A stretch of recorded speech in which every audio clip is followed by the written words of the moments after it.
Now we had a few other questions here, so let me get to those. And once again, if anyone has questions on that and want to keep going over, we can do that. Where's the hat? The hat is right here. I actually just came out of a meeting, so I didn't have time to put on the hat. It's also really cold, so I put priority over grabbing a blanket. I've got a blanket on me. I'm like a little old man with my sweater and my blanket, and I'm just gonna cozy up. I need to get my glasses.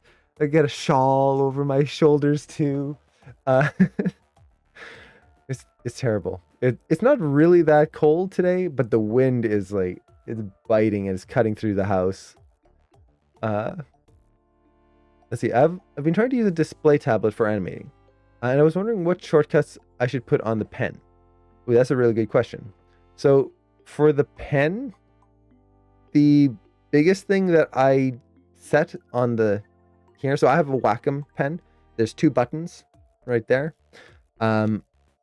Essentially it's left click, the very tip. So when you click on it, it's left click, and then I have middle mouse click on the button closest to the tip, and then right click further away. That's it. I don't use any shortcuts on my tablet or on my pen other than that.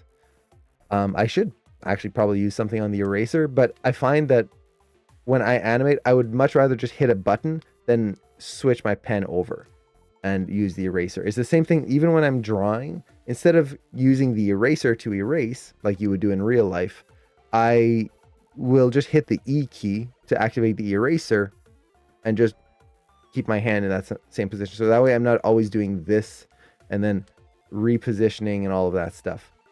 I find that takes more time than just my hand's already on the keyboard, hit E, move. So honestly, I really don't use that many hotkeys. Even the hotkeys on the tablet itself, the actual buttons on the tablet, or if you have a Cintiq or a monitor, like there's buttons on the side, whatnot, I almost never use any of those either because once again, my hand is already on my keyboard. My keyboard is set up in a way that I've got my tablet and my keyboard side by side. It's just like having a mouse and a keyboard, and I just use that. And this way I don't have to try and rememorize a whole bunch of hotkeys and whatnot. Now, with that said, the biggest thing that I might use it for is when I'm drawing. Sometimes I'll lean back a little further, and it's nice to have like quick things to the undo and whatnot. But once again, my keyboard is usually close enough that I can just reach over for that. So yeah, hopefully that helps. I know it's not much, but that's basically the way I set it up. And what is the shortcut for zooming in? The shortcut for zooming in, if you're working in Maya, is the Alt key. So it's just Alt and then the middle mouse button, or the mouse buttons. So if you're in Maya, and Blender is similar, except I forget, is it Shift? I forget the exact button. It's just holding down Alt on your keyboard, and then left click, drag, tumbles the view, rotates it. Middle mouse drag plus Alt pans the view. Right click, drag, zooms in and out. So you don't even need a scroll wheel. You just have those three buttons and you can navigate any way you want. And that's it.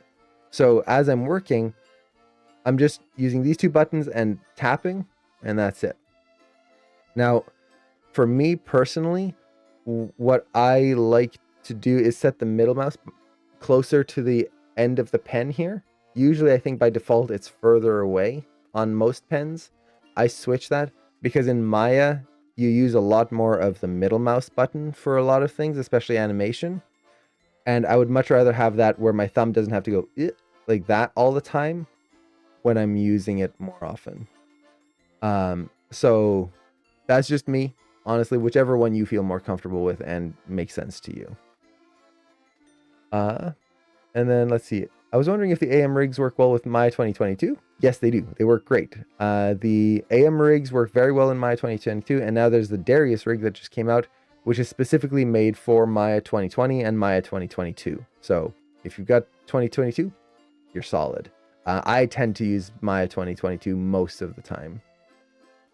And have I seen the new Kayla rig? I have, and it looks awesome. At some point, I hope to give it a try because it looks really cool. And then let's see. I saw another question about feedback up above. Any chance we can get feedback close to the end of the stream? It is a random stream, so we'll probably just be doing random things. If we run out of other questions, I'd be happy to do feedback.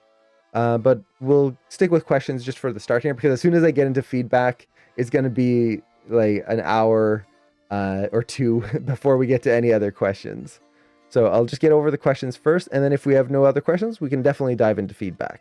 Today is really letting all of you steer the ship here. So wherever you want to take this stream, we're going to go. I have one question. Please, do you think the market can absorb all the animators for the 3D industry, or do we have a lot of animators that don't work? And the work in the industry, there's no need for more animators. What's your opinion on this point? Maybe in the future we can see animators are working for Delivery Pizza because we have no chance to work.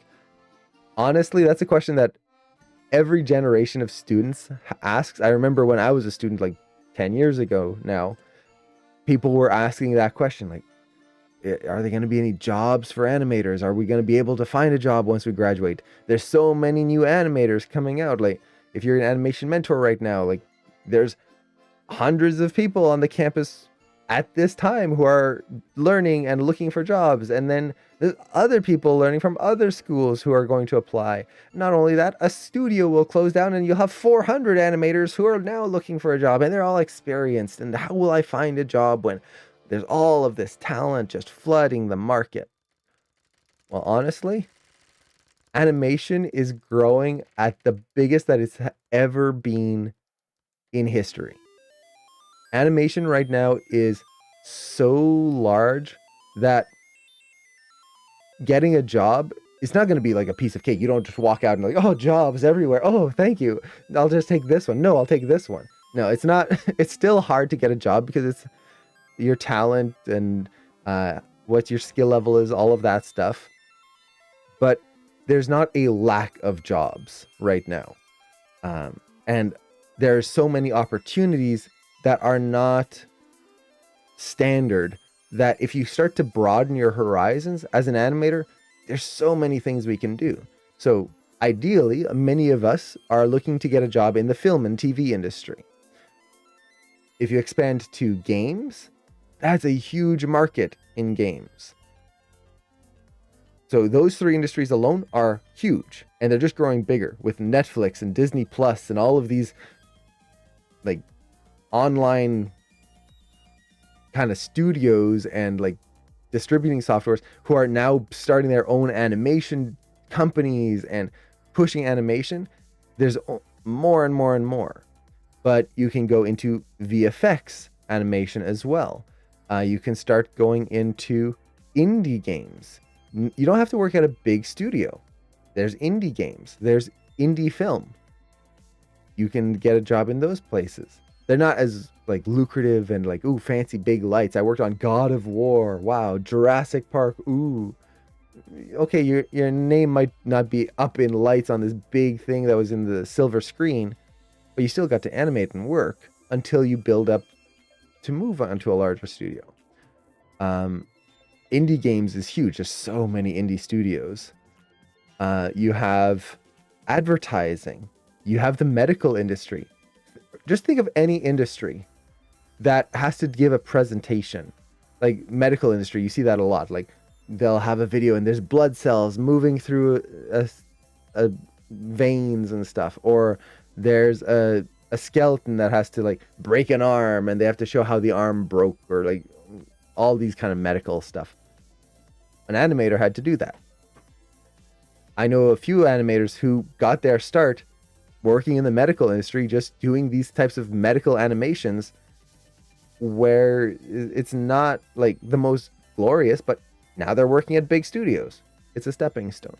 So if you expand your horizons there is a lot of work. Now, unfortunately, a lot of this also depends on where you live. If you're in the States, especially like California, New York, a lot more opportunities. If you're in Canada, Vancouver, Montreal, lots of opportunities. Other places, not so much. So it is getting better because of remote work.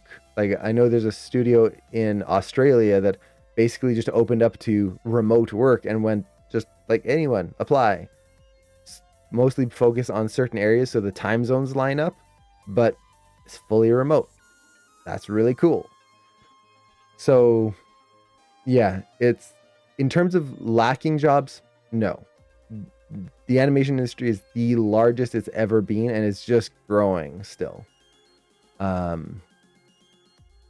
So just focus on improving your skills, and you're gonna find an opportunity. And if you can't find an opportunity at a studio, you can always do a YouTube channel or something like that to showcase your animation skills and give you a reason to keep improving and pushing yourself. YouTube is, I'm not saying like, oh, you're going to be a YouTube millionaire and anything like that. No, but it's a way of showcasing your skills. And then when you apply to studios, you can use that as your demo reel versus just doing random shots. So you're kind of building some notoriety in there. You don't have to do that. There's a lot of different other ways you can do it, but we have options nowadays. When I started, YouTube was still pretty new. And it was the Wild West days of animation, which was really cool. Back then, you couldn't make a living being an animator on YouTube. It's a lot harder nowadays, unfortunately. But it's still a great avenue of showcasing your work.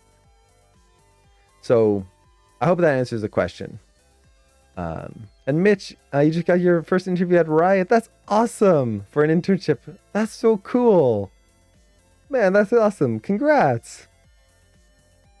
Nice. Looks like I got into the next round. Nice. Awesome.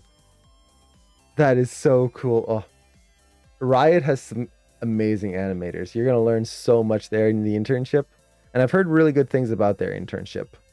I actually got to talk to a recruiter at Riot Games a while back. I think it was last year. Yeah, sometime around last year. And they were super nice. And they showed some videos and gave like a virtual tour of the studio and everything. It's really cool. Let's see. I know some companies, people try to find animators on social media as a form of trying to find employees. So sharing your work online can be great. Yeah, exactly.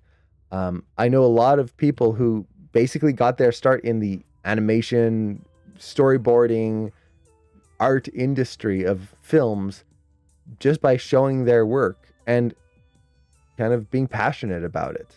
So share your work. Just you don't have to be like a social butterfly and a social media like genius, but give yourself a reason to work on new shots. So it's not just, well, I applied and wait for something to come through. Okay, I guess I'll apply again in 6 months. No, keep yourself going. Give yourself little projects to work on. They don't have to be huge. It doesn't have to be like a 10-minute video. Just a 30-second animation, or even less, like a 10-second animation. You see a lot of animators on Twitter, for example, they just post like a quick little, just basically a character jumping, but they put so much passion and beauty into that jump that it's like, okay, yeah, I want to see more of this person's stuff.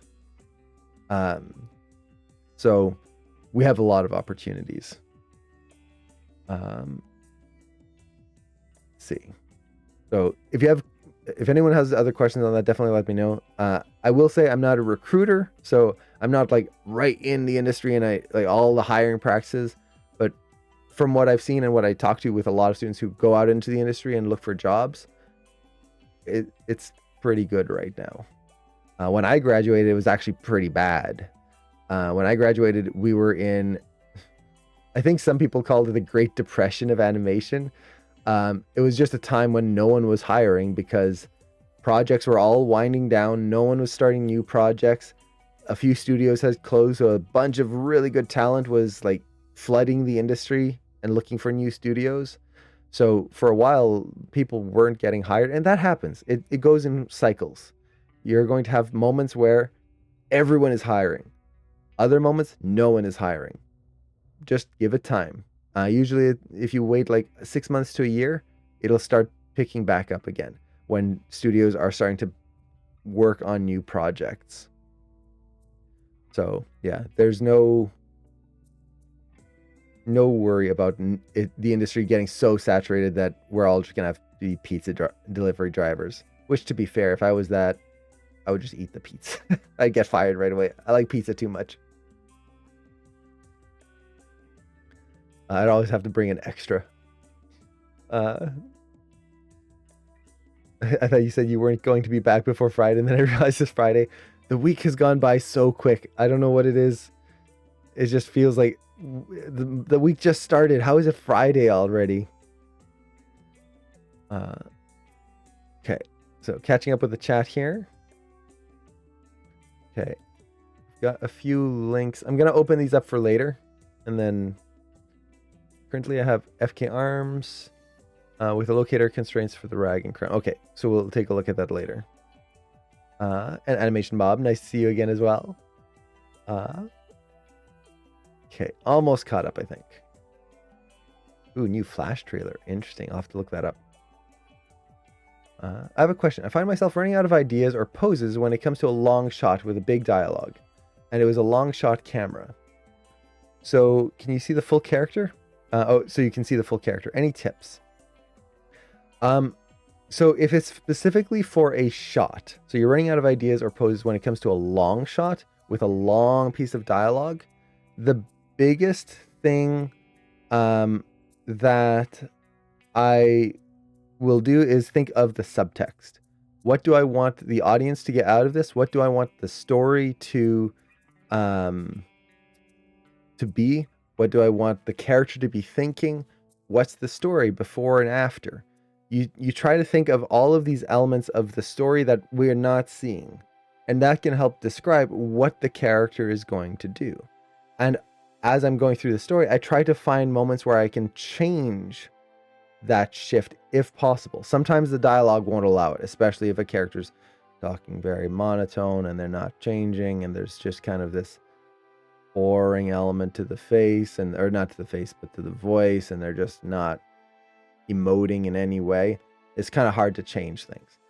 But if you have moments where the character pauses and thinks, maybe that's a moment where your character can literally just pause and think about something as they wait before, get back into the flow of things.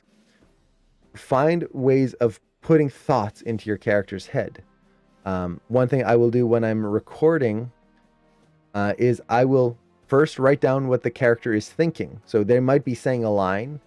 What would be a good line? Like, these cookies are great. Maybe that's the line here. But what they're actually saying could be very different. It's like, this is the best cookie ever. Versus, oh, I want more of these. Or maybe, oh, this is actually terrible. What are they saying? What's the actual thought? They might be saying the cookies are great, but what do they mean? Or what's their hidden meaning in there? And when I'm recording the reference, I will kind of record a version of it where I'm just speaking the subtext and just saying my thoughts out loud. And what that gives me is ways of acting out that a little bit better. Because if I say these cookies are great, it's like, oh, these cookies are great. It's hard to sell that disgust versus, oh God, this is going to be awful. Or, oh no, I don't want to take another bite. Suddenly that makes it much easier to get that, like, oh no, please. Or, oh yes, it's going to be heavenly. And you just, like, whatever way you want to go with it, go a little bit more extreme and say the subtext. It gives you more acting choices, and then try to find moments where you can change it. So it's not always the same idea. So maybe going back to the cookie, it's, oh, these cookies are great. Okay. Maybe they're unsure. Bite into it. Oh, yes, they are good. I want more. So you're trying to find ways of switching that thought process, having it build up or crumble down in certain ways. And the reason I try to think about it in that sense is this is going to help the audience read the characters better. It's going to give them bits of information that lets them understand who these characters are versus just putting random motions. I could just have the character like talking and then they start moving their arms for some reason, or they just shift their weight. You do these kind of random motions. But does that help sell the story? Does that give us something new to the character? No, it's just a random motion. And oftentimes it's better to just not move the character than just give them random motions. Just have the character sit there. Like if you look at me, I'm not moving all the time. Sometimes I'm just going to sit here and I'll have small like gestures in the shoulder there, but I'm not moving a lot. So we want to be very conscious of why we're moving a character. Now, in terms of getting the story before and after, what this gives you is a way to build into something or come from somewhere. So maybe like the scene starts and the characters maybe like, oh, a cookie, yum, eat the cookie. Well, what happened before this? Maybe the character like just finished a heavy workout and maybe they were jogging around the neighborhood for the last hour. So they come in and they're really tired, out of breath. And, whoo, a cookie. Yes. And then just crumbs everywhere as they just need the food and ruin their whole workout. Plates of cookies. You change that whole beginning by thinking of what were they doing before. Maybe they weren't working out, but maybe they were having a stressful day. So they walk into the room and they've got a headache and they've been working on some spreadsheets for hours and their boss is like yelling at them and a cookie.